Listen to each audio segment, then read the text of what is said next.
दोस्तों नमस्कार।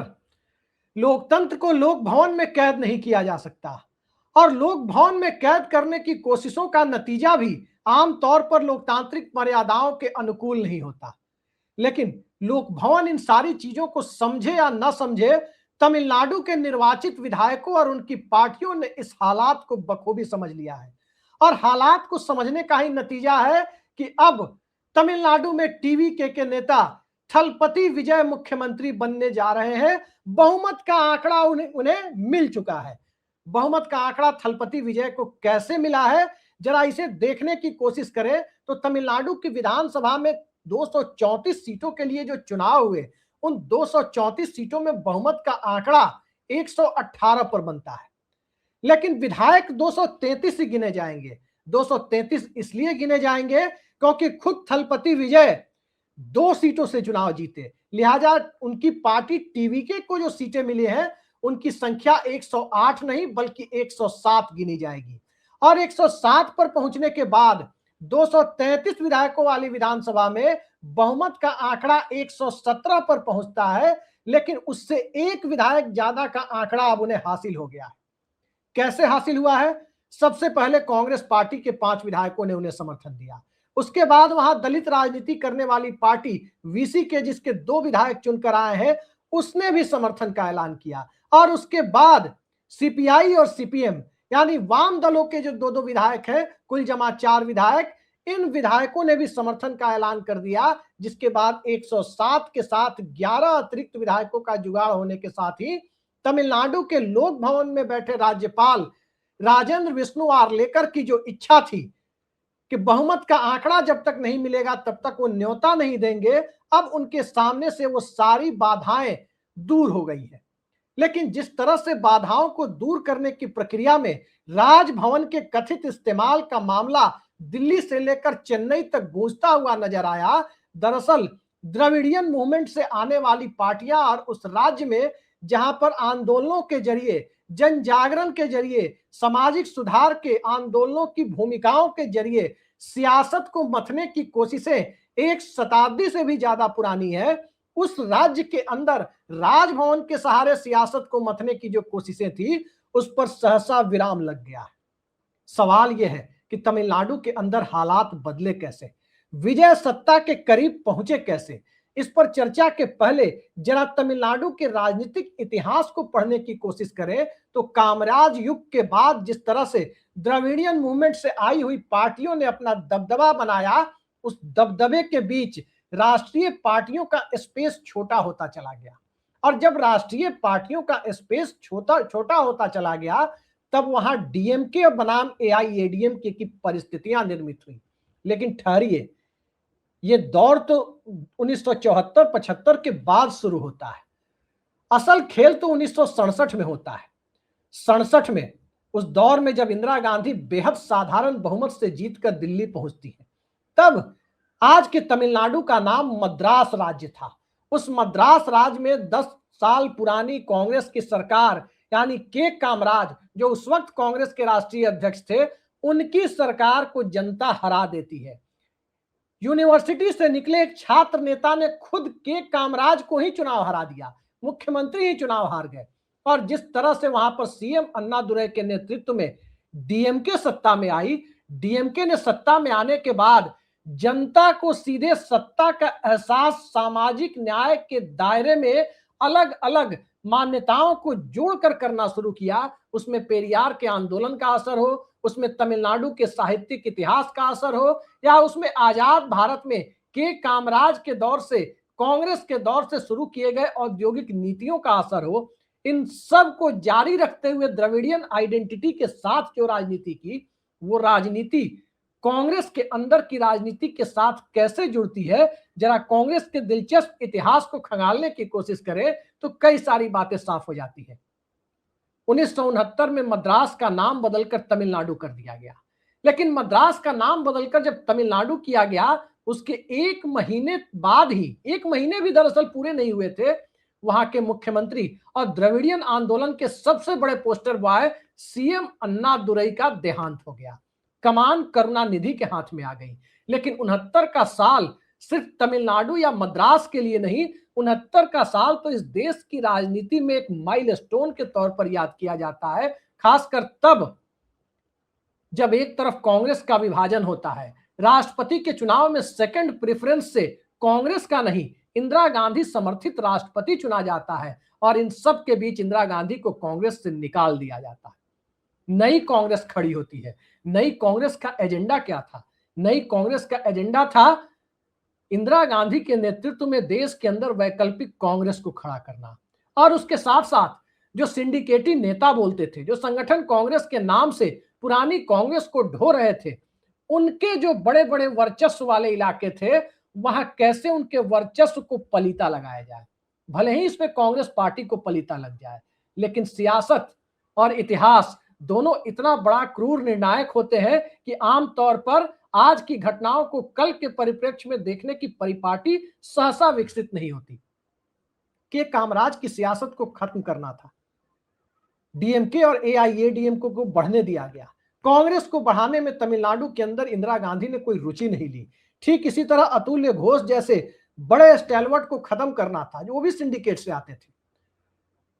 बंगाल के अंदर सीपीएम और सीपीआई को आगे बढ़ने दिया गया, और बंगाल और तमिलनाडु के अंदर जिस तरह से कांग्रेस पार्टी का राजनीतिक मरसिया पढ़ा गया, उसके बाद से कांग्रेस पार्टी के सिमटने की जो बुनियाद पड़नी शुरू हुई, उसमें अगला धक्का भले ही यूपी बिहार में मंडल प्रयोग के साथ वीपी सिंह ने लगाया हो, या गुजरात, मध्य प्रदेश, छत्तीसगढ़, राजस्थान जैसे राज्यों में लाल कृष्ण आडवाणी के चुनावी हिंदुत्व और राम मंदिर आंदोलन के साथ उसमें पलीता लगा हो, इतना तो तय है कि क्रमिक इतिहास के बदलते हुए दौर को समझने में कांग्रेस ने जो नादानी की, क्या उसके बाद भारतीय जनता पार्टी वही नादानी अब बंगाल में भी कर रही? लेकिन आज विषय बंगाल नहीं है। वहां शुवेंदु अधिकारी को भाजपा विधायक दल का नेता चुन लिया गया है, मुख्यमंत्री भी वही होंगे, कल शपथ लेंगे।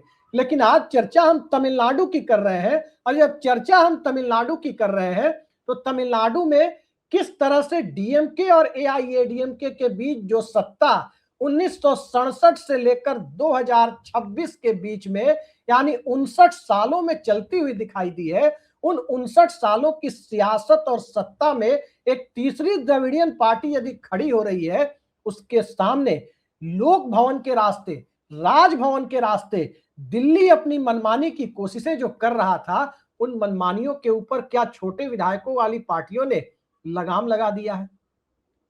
तमिलनाडु के अंदर 2018 के कर्नाटक जैसी स्थिति नहीं थी।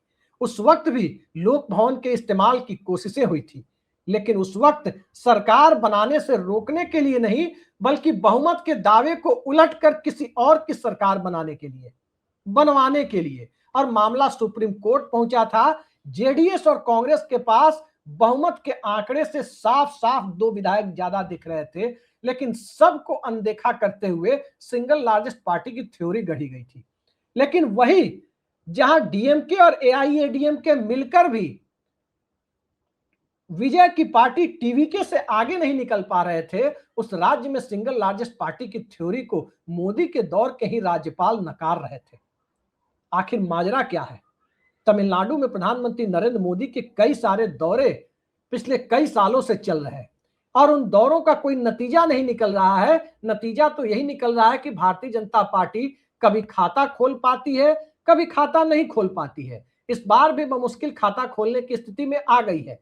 अब उस राज्य के अंदर सियासत को लोक भवन के सहारे परिभाषित करने की जो कोशिशें थी, उन कोशिशों को भले ही वो अनैतिक कही जाए, आखिर परवान क्यों चढ़ाया जा रहा था? परवान चढ़ाने के पीछे की मंशा दिल्ली की सियासत है। लोक भवन का अंक गणित नहीं, लोकसभा का अंक गणित है। और लोकसभा के अंक गणित में इंडिया गठबंधन के पास जो 234 सांसदों का नंबर है, उन 234 सांसदों में 22 सांसदों का नंबर डीएमके यानी एमके स्टालिन की पार्टी से आता है, और वो पार्टी अब औपचारिक तौर पर एनडीए से अलग हो रही है। इंडिया गठबंधन से दरअसल अलग हो रही है, लेकिन इंडिया गठबंधन से जब वो अलग हो रही है, तो क्या वो एनडीए गठबंधन के करीब जाते हुए दिखाई दे रही है? सवाल ही पैदा नहीं होता, क्योंकि तमिलनाडु के अंदर और कुछ हुआ हो या न हुआ हो, एक बात का क्रेडिट तो इंडिया गठबंधन स्टालिन को जरूर दे सकता है कि अगले 30-40 सालों तक वहां की कोई भी पार्टी भारतीय जनता पार्टी को छूने से भी कतराएगी, क्योंकि माहौल हिंदी को लेकर है, माहौल तमिल को लेकर है, माहौल परिसीमन को लेकर है, और माहौल उत्तर बनाम दक्षिण की राजनीति के बीच चुनावी सेंगोल बनाकर घुसने की कोशिश कर रही भारतीय जनता पार्टी के इरादों को लेकर है। उन इरादों के बीच एआईएडीएम के जो बिखरी हुई है जयललिता के बाद, वो भी संभलने की कोशिश करेगी। एमके स्टालिन की पार्टी, जिसके लिए सत्ता में आना और सत्ता गंवाना पिछले 60 सालों से एक रूटीन की तरह रहा है, वो पार्टी संभलने के लिए कोई विशेष मेहनत करे ना करे, तो 5 साल बाद वो फिर संभली हुई दिखाई देगी।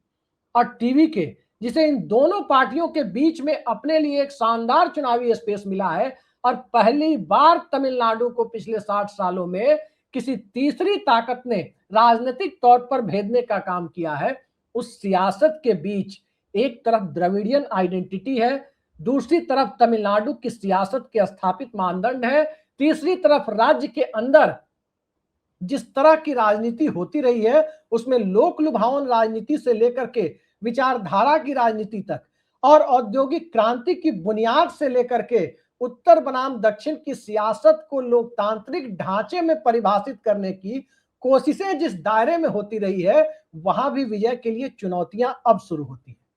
अब तक विजय एक चेहरे थे, अब तक विजय की एक फिल्मी आइडेंटिटी थी, अब तक विजय के साथ विरासत राजनीतिक तौर पर नहीं जुड़ी थी, लेकिन उम्मीदों और आकांक्षाओं का बहुत बड़ा एक लोड उनके ऊपर जब आने वाला है, बहुमत का आंकड़ा पूरा कर लिया गया है, उस परिस्थिति में विजय पर डोरे डालने की कोशिशें आज नहीं तो कल भारतीय जनता पार्टी की तरफ से भी होनी है।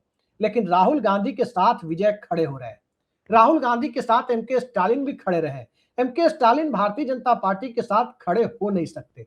एआईएडीएम के भारतीय जनता पार्टी के साथ खड़े होकर अपने हाथ जला चुकी है। और सियासत का एक विद्रूप चेहरा यह भी है कि तमिलनाडु जैसा राज्य हो या आंध्र प्रदेश जैसा राज्य, सियासत का फिल्मी चेहरा, चाहे वो पटकथा लेखक के रूप में आए, चाहे वो एक्टर के रूप में आए, चाहे वो एक्ट्रेस के रूप में आए, वो इस कदर जनता के मन मिजाज पर हावी होता है, जहां कभी एनटी रामाराव अविभाजित आंध्र प्रदेश में भारी पड़ते हुए दिखाई देते हैं, तो कभी एमजी रामचंद्रन से लेकर जयललिता तक, और पटकथा लेखक एम करुणानिधि से लेकर आज के दौर के थलपति विजय तक यदि हावी होते हुए दिखाई दे रहे हैं, तो मत भूलिए पुरानी द्रविड़ पार्टियों में एक आइडियोलॉजिकल लाइन थी, चाहे डीएमके हो और कुछ हद तक कह सकते हैं एआईएडीएमके हो। विजय की पार्टी की आइडियोलॉजिकल लाइन अभी तक किसी के सामने आई नहीं है, और बिना किसी आइडियोलॉजिकल लाइन के, बिना किसी वैचारिक धारा के तमिलनाडु की राजनीति में लंबे समय तक टिकने की जो कोशिशें हैं, उन कोशिशों में विजय को कितनी कामयाबी मिलेगी, इस सवाल से भी विजय को दो चार होना है। जनता सियासत में परिवारवाद को देख रही है, उत्तर से लेकर दक्षिण तक। विजय राजे सिंधिया की बेटी भाजपा के मुख्यमंत्री होती है। राजस्थान के अंदर कई राज्यों में भारतीय जनता पार्टी ने परिवारवाद को खुलकर स्वीकार किया है। पूर्व सांसद और पूर्व केंद्रीय मंत्री शिशिर अधिकारी के बेटे, कांग्रेस से लेकर टीएमसी तक अपनी राजनीतिक धाक जमा चुके शिशिर अधिकारी के बेटे शुवेंदु अधिकारी ममता बनर्जी के परिवारवाद पर हमला बोलते हुए बंगाल की सत्ता पर काबिज हो रहे हैं। जनादेश हो या ज्ञानादेश, हकीकत यही है कि कल वो सत्ता पर काबिज हो रहे हैं। और इन सब के बीच कल बिहार में जिस प्रकार का मंत्रिमंडल विस्तार हुआ, उसमें 3 पूर्व मुख्यमंत्रियों के बेटे मंत्री के रूप में शपथ लेते हुए दिखाई दे, तो इसका साफ मतलब यह निकलता है कि परिवारवाद को सिर्फ कांग्रेस पार्टी से जोड़कर देखना, या समाजवादी पार्टी, राष्ट्रीय जनता दल या डीएमके से जोड़कर देखना, तेलुगु देशम से जोड़कर देखना, मौजूदा दौर में सुविधा की सियासत के लिए तो इस्तेमाल किया जा सकता है, लेकिन तमिलनाडु की जनता की आंखों में धूल झोंकने के लिए उसका इस्तेमाल नहीं हो सकता। मुद्दा आधारित राजनीति के केंद्र में रहे राज्य में चुनावी हिंदुत्व अगर फेल होता रहा है, तो निश्चित तौर पर उस राज्य के अपने पॉलिटिकल, अपने राजनीतिक जो कुछ स्तंभ है, जो कुछ बुनियादी बातें हैं, उनको किनारे रखकर चलने की कोशिशें जो अब तक होती रही है, बीजेपी को कामयाबी उनमें नहीं मिली है। लेकिन जवाब तो कांग्रेस पार्टी को देना है, राहुल गांधी को देना है, क्योंकि पी चिदम्बरम कह रहे हैं, उनकी लाइन है कि डीएमके के साथ संबंध खत्म नहीं किए जाने चाहिए। क्या वाकई राहुल गांधी डीएमके के साथ संबंधों को खत्म कर रहे हैं? लगता तो नहीं है, लेकिन सियासत जिस रूप में चल रही है उसमें विजय के सामने 5 साल सत्ता में काटने के लिए खुला आसमान तो मिल गया, लेकिन 5 साल के बाद डीएमके बनाम एडीएमके की राजनीति में एक पोल बनने के लिए, एक ध्रुव बनने के लिए कितना बड़ा स्पेस है ये देखा जाना है। और जब तक वो राजनीति में एक पोल बनते हुए, एक ध्रुव बनते हुए वहां दिखाई नहीं देंगे, तब तक दिल्ली की सियासत में एनडीए बनाम इंडिया की सियासत कहे या यूपीए बनाम एनडीए की सियासत कहे, उसमें मोल तोल की भूमिका आज जैसे 0 एमपी होने की वजह से उनके पास नहीं है, शायद 5 साल बाद भी उनके पास होगी या नहीं होगी। वो इसी बात पर निर्भर करेगा कि तमिलनाडु के अंदर धारा की राजनीति में सुविधा की राजनीति से कितनी दूर और धारा की राजनीति के कितने करीब टीवी के प्रमुख विजय अपने आप को ले जा पाते हैं। नंबर गेम का मामला बहुत बड़ा नहीं होता, खासकर तब जब 100 से ऊपर विधायकों के साथ सिंगल लार्जेस्ट पार्टी के तौर पर कोई पार्टी पहुंची हो और सेकंड लार्जेस्ट पार्टी उससे तकरीबन 4 दर्जन विधायक पीछे हो। लिहाजा नंबर गेम कोई मायने नहीं रखता था। राजभवन का खेल भले ही मायने रखता था कि सरकार किसी की न बने, राष्ट्रपति शासन के बहाने दिल्ली में बैठे हुए लोगों का अप्रत्यक्ष शासन राज्य के ऊपर जितने दिनों तक चलाया जा सके वो चला लिया जाए। लेकिन ये तमिलनाडु है। राहुल गांधी की कांग्रेस पार्टी ने भी रास्ता साफ कर दिया, कम्युनिस्ट पार्टियों ने भी रास्ता साफ कर दिया और दलित राजनीति करने वाली वीसीके ने भी रास्ता साफ कर दिया। तो इस परिस्थिति में टीवीके किस प्रकार से तमिलनाडु की सियासत और दिल्ली की सत्ता के समीकरणों के बीच, खासकर उस दौर में खुद को कैसे साध पाता है जब पीएमएलए के तहत एक मामले में उन पर मुकदमा चलाने का रास्ता भी खुलता जा रहा है, ईडी की एंट्री की संभावना भी बढ़ती जा रही है। तो ईडी के दौर में टीवीके को कई चुनौतियों का सामना करना है। फिलहाल विजय का स्वागत किया जाना चाहिए। राजनीति में हर वो बदलाव जो लोकतांत्रिक तरीके से हुआ है, जहां पर वोटर लिस्ट से नाम काटकर किसी खेल की गुंजाइश के लिए बहुत ज्यादा स्पेस नहीं हो और एक मौन क्रांति से राजनीति होती हुई नजर आई हो, वहां बदलाव का स्वागत होना चाहिए। लेकिन बदलाव के साथ साथ सियासत के अंदर जो मूलभूत स्ट्रक्चर है, जो बुनियादी ढांचा है सियासत का, उस ढांचे के साथ साथ कितना तालमेल बिठा पाता है नया वाला स्ट्रक्चर, ये देखा जाना अगले 5 सालों तक कौतूहल का विषय होगा। हम भी देखते हैं, आप भी देखिए। फिलहाल तमिलनाडु के विजय तो थलपति विजय ही। आज के लिए इतना ही। नमस्कार।